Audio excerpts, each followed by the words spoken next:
Hello नमस्कार। आप देख रहे हैं स्टडी इंडिया और मैं हूं डॉक्टर संतोष पांडे। आज की इस क्लास में हम लोग बात करेंगे रीतिकाल के एक बड़े कवि भूषण की। हम अपनी पिछली कक्षाओं में घनानंद पर और बिहारी पर काफ़ी कक्षाएं ले चुके हैं और उम्मीद करता हूं कि आप उन्हें पढ़ लिख रहे होंगे, याद कर रहे होंगे। आज हम बात करेंगे भूषण पर और देखते हैं कि भूषण पर ये कितने पार्ट बनते हैं। घनानंद पर हमने 2 पार्ट बनाए हैं और आपको दे दिए हैं। घनानंद पर अभी कविताओं पर हमने बात नहीं की है कि कविताओं से क्या पूछा जाएगा, अभी आगे हम उस पर बात करेंगे।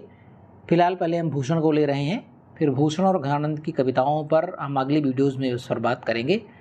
तो चलिए, पढ़ने पढ़ाने का अंदाज वही रहेगा। मैं यहाँ से कुछ नोट्स दूंगा और आप उन्हें लिखेंगे, और अगर नहीं लिख सकते हैं तो 2-4 बार आप इसको सुनेंगे तो भी आपको ये चीज़ें याद हो सकती हैं और याद हो जाएंगी। चलिए हम प्रारंभ करते हैं। सबसे पहले हम बात कर लेते हैं इनके जन्म की और इनके स्वर्गारोहण की। तो जन्म आपका होता है 1613 ईस्वी में। लिखेंगे आप, जन्म 1613 ईस्वी में कानपुर के तिकवापुर नामक स्थान में होता है। कानपुर के तिकवापुर नामक स्थान में जन्म होता है 1613 ईस्वी में। और आपका देहावसान होता है 1717 ईस्वी में। 1717 ईस्वी में देहावसान को लेकर के 2 तारीखें हैं, थोड़ा मत वैभिन्न है। कुछ विद्वान 1717 ईस्वी मानते हैं 1717, और कुछ विद्वान इसे मानते हैं 1715 ईस्वी। तो देख लीजिएगा, जो ऑप्शन में हो वो लगा दीजिएगा आप, 1717 या 1715। तो जन्म होता है आपका 1613 ईस्वी कानपुर के तिकवापुर नामक स्थान में। कानपुर, यही अपना कानपुर, उत्तर प्रदेश का कानपुर। और मृत्यु होती है 1717 या 1715 ईस्वी में। चलिए अगला पॉइंट लिखेंगे। समूचे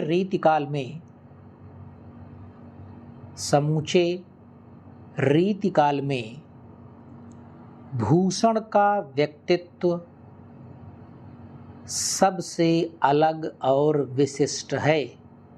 समूचे रीतिकाल में भूषण का व्यक्तित्व सबसे अलग और विशिष्ट है।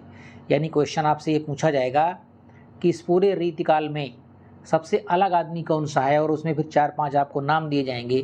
तो उसमें सबसे अलग जिन्होंने पहचान बनाई अपनी, वो हैं भूषण। चलिए नेक्स्ट पॉइंट लिखेंगे आप।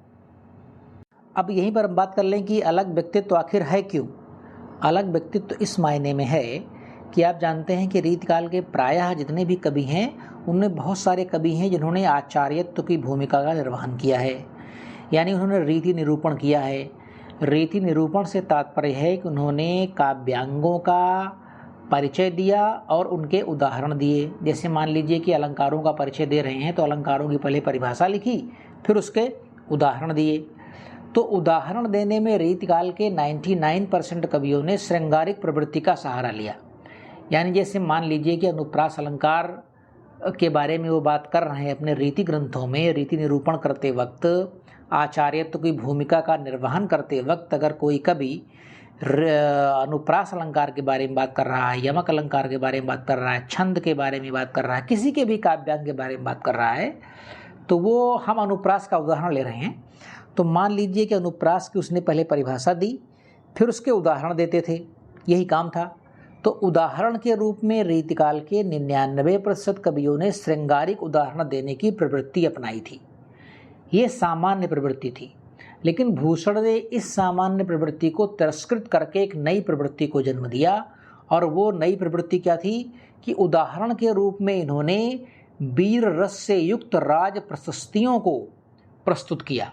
यही चीज है जो इनको रीतिकाल के अन्य कवियों से अलग करती है। यानी उदाहरण के रूप में श्रृंगार से युक्त कविताओं को नहीं दिया, बल्कि वीर रस से युक्त कविताओं को रखा। और यही बात इनको सबसे जुदा करती है, सबसे अलग करती है। यही अंदाज इनका रीतिकाल में सबसे निराला है। इसीलिए कहा जाता है कि समूचे रीतिकाल में जो भूषण की जो पर्सनालिटी है वो बाकी सारे कवियों से थोड़ी अलग दिखती है, स्पेशल दिखती है, विशिष्ट है और अलग है। चलिए तो नेक्स्ट पॉइंट लिखेंगे हम लोग। रीति निरूपण में श्रृंगारिक उदाहरण देने की रीति निरूपण में श्रृंगारिक उदाहरण देने की सामान्य प्रवृत्ति का तिरस्कार करके रीति निरूपण में श्रृंगारिक उदाहरण देने की सामान्य प्रवृत्ति का तिरस्कार करते हुए भूषण ने केवल वीर रस परक राज प्रशस्तियों को उदाहरण स्वरूप प्रस्तुत किया।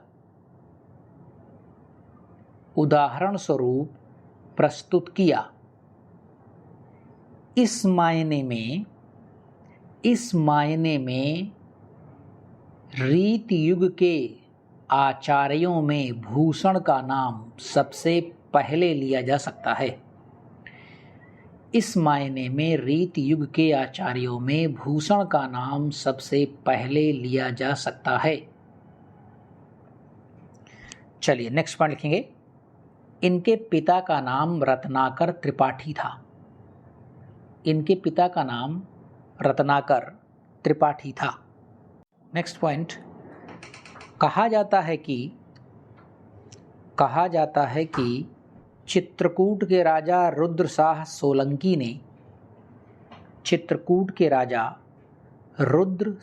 सोलंकी ने इन्हें भूषण की उपाधि से सम्मानित किया।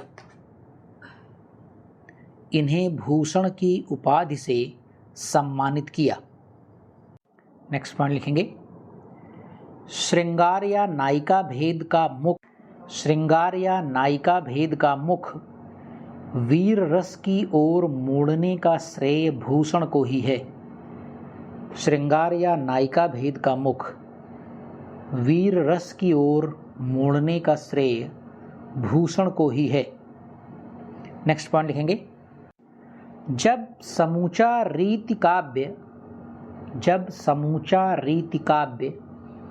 नायिका भेद और नखशिख वर्णन में लगा हुआ था,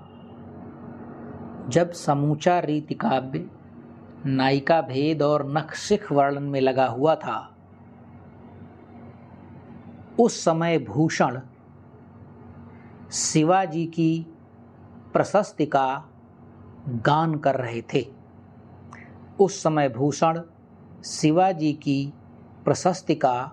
गान कर रहे थे तथा औरंगजेबी अत्याचार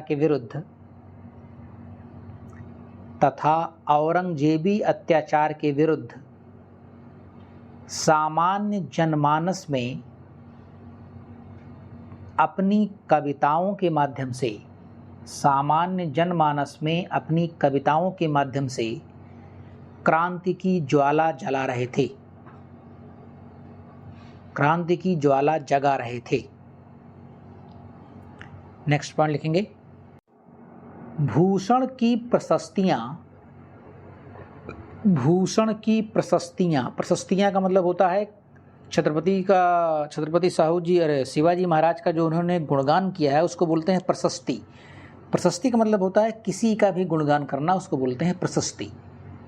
भूषण की प्रशस्तियां जातीय जीवन की पक्षधर और अत्याचार के विरुद्ध सक्रिय रहीं। भूषण की प्रशस्तियां जातीय जीवन की पक्षधर, जातीय जीवन का मतलब होता है राष्ट्रीय जीवन, इसको जाति से मत जोड़ लीजिएगा, जाति धर्म से।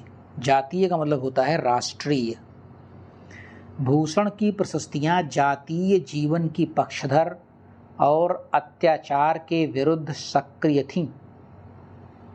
नेक्स्ट पॉइंट, विद्वानों ने अनेक प्रमाणों से यह बात सिद्ध कर दी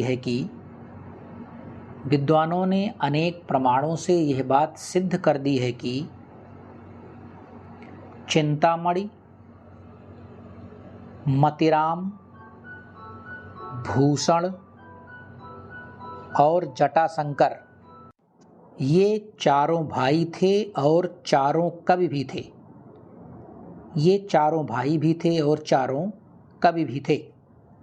यानी चिंतामणि, मतिराम, भूषण और जटाशंकर ये चार भाई थे और आप जानते हैं कि ये सब बहुत बड़े कवि हुए हैं चारों रीतिकाल के।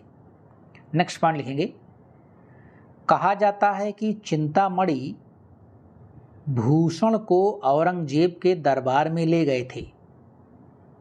कहा जाता है कि चिंतामणि भूषण को औरंगजेब के दरबार में ले गए थे, किंतु भूषण की प्रकृति से मेल ना खाने की वजह से वो वहाँ से लौट आए। किंतु भूषण की प्रकृति से मेल ना खाने की वजह से वे वहाँ से लौट आए। यानी क्या बताया जा रहा है कि जो इनके भाई साहब थे मतीराम चिंतामणि, वे भूषण को लेकर के औरंगजेब के दरबार में गए, लेकिन जो औरंगजेब के दरबार की जो नेचर था, जो टेंडेंसी और प्रकृति थी वो प्रकृति भूषण के पर्सनालिटी से मेल नहीं खाई और वहाँ से लौट आए। नेक्स्ट पॉइंट लिखेंगे, ये भी कहा जाता है कि अपने भाई मतीराम के साथ, ये भी कहा जाता है कि वे अपने भाई मतीराम के साथ कुमायूं नरेश के दरबार में भी गए थे। कुमायूं नरेश के दरबार में भी गए थे, किंतु वहाँ भी ठहर नहीं सके। किंतु वहाँ भी ठहर नहीं सके। चलिए नेक्स्ट पॉइंट लिखेंगे। अभी मैंने पीछे आपको एक पॉइंट लिखवाया था कि इनको भूषण की उपाधि किसने दी। तो डॉक्टर नगेंद्र अपनी किताब में ये लिखते हैं कि चित्रकूट के राजा रुद्रशाह सोलंकी ने इन्हें भूषण की उपाधि दी, लेकिन डॉक्टर बच्चन सिंह का मत वैभिन्न है, वे अलग बात करते हैं, तो उस अलग बात को भी लिख लीजिए। इन दोनों में से कोई एक ही आएगी, दोनों एक साथ नहीं आएगी बात। तो लिखिए, भूषण की कविता से प्रसन्न होकर, ये जो बात मैं कह रहा हूँ डॉक्टर बच्चन सिंह कह रहे हैं, जो मैंने पीछे बात कही है वो डॉक्टर नगेंद्र कह रहे हैं। ये दोनों बहुत बड़े इतिहासकार हैं हिंदी साहित्य के। तो डॉक्टर बच्चन सिंह क्या लिखते हैं कि भूषण की कविता से प्रसन्न होकर चित्रकूट के राजा के पुत्र हृदयराम ने, चित्रकूट के राजा के पुत्र हृदयराम ने इन्हें भूषण की पदवी दी, इन्हें भूषण की पदवी दी। भूषण का वास्तविक नाम घनश्याम था। कहीं कहीं ऐसा मिलता है कि भूषण का जो वास्तविक नाम है वो है घनश्याम। भूषण का वास्तविक नाम घनश्याम था। नेक्स्ट पॉइंट लिखेंगे, भूषण ने युद्ध वर्णन की अपेक्षा, भूषण ने युद्ध वर्णन की अपेक्षा युद्ध वर्णन की तैयारी का वर्णन अधिक करते दिखते हैं। युद्ध की तैयारी का वर्णन अधिक करते दिखते हैं, मतलब ये बताया जा रहा है कि युद्ध एक हो रहा है युद्ध, और कोई कभी उस युद्ध के बारे में लिख रहा है, तो भूषण ने ये कम लिखा है, बल्कि ये ज़्यादा लिखा है कि शिवाजी महाराज अपनी सेनाओं को युद्ध के लिए तैयार कैसे कर रहे हैं, मतलब युद्ध की तैयारी का वर्णन। उसके लिए एक मैं आपको उदाहरण भी सुना रहा हूँ।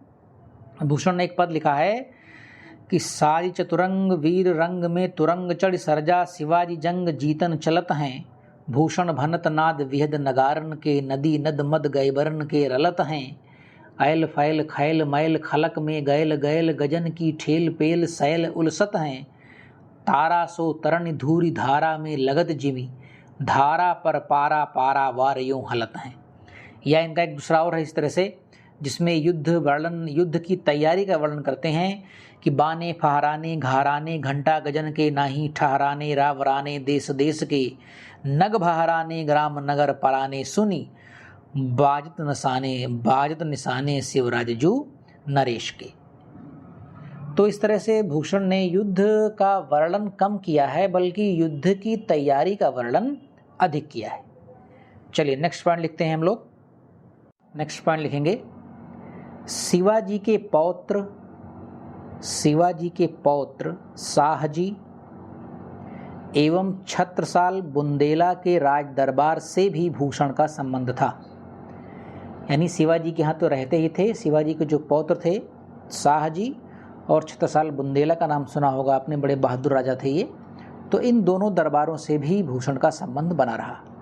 शिवाजी के पौत्र शाहजी एवं छत्रसाल बुंदेला के राज दरबार से भी भूषण के संबंध थे। नेक्स्ट पॉइंट लिखेंगे, पन्ना के महाराज छत्रसाल के यहाँ इनका बड़ा सम्मान था। पन्ना के महाराज, पन्ना एक जगह है मध्य प्रदेश में, पन्ना के महाराज छत्रसाल के यहाँ इनका बड़ा सम्मान था। एक बार महाराज छत्रसाल ने भूषण की पालकी में अपना कंधा भी लगाया था। एक बार महाराज ने भूषण की पालकी में अपना कंधा भी लगाया था, जिस पर इन्होंने कहा था कि शिवा को बखानो की बखानो छत्रसाल को, डैश करके सिंगल कॉमा में लिख देंगे, भूषण शिवा को बखानो की बखानो छत्रसाल को। नेक्स्ट पॉइंट लिखेंगे, भूषण के द्वारा लिखे गए 3 ग्रंथ उपलब्ध होते हैं। भूषण के द्वारा लिखे गए 3 ग्रंथ उपलब्ध होते हैं। तीनों का नाम लिख लीजिए। पहला है शिवराज भूषण, दूसरा है शिवा बावनी और तीसरा है छत्रसाल दशक। शिवराज भूषण, शिवा बावनी और छत्रसाल दशक, ये 3 ग्रंथ हैं जो भूषण द्वारा रचित बताए जाते हैं। नेक्स्ट पॉइंट लिखिए, इसके अतिरिक्त 3 और ग्रंथ इनके द्वारा लिखे बताए जाते हैं।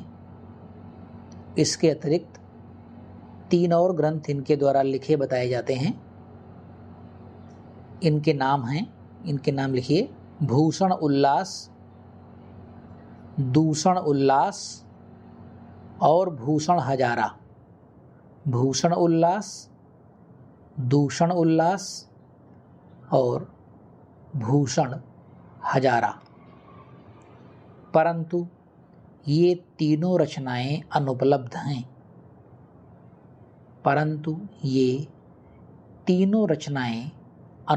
हैं। नेक्स्ट पॉइंट लिखेंगे, भूषण द्वारा लिखा गया शिवराज भूषण नामक ग्रंथ। भूषण द्वारा लिखा गया शिवराज भूषण नामक ग्रंथ एक अलंकार ग्रंथ है।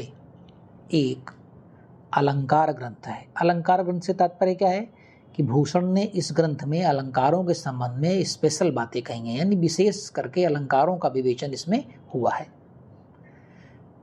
अलंकार ग्रंथ है। नेक्स्ट पॉइंट लिखेंगे, शिवराज भूषण में भूषण ने 105 अलंकारों का विवेचन किया है।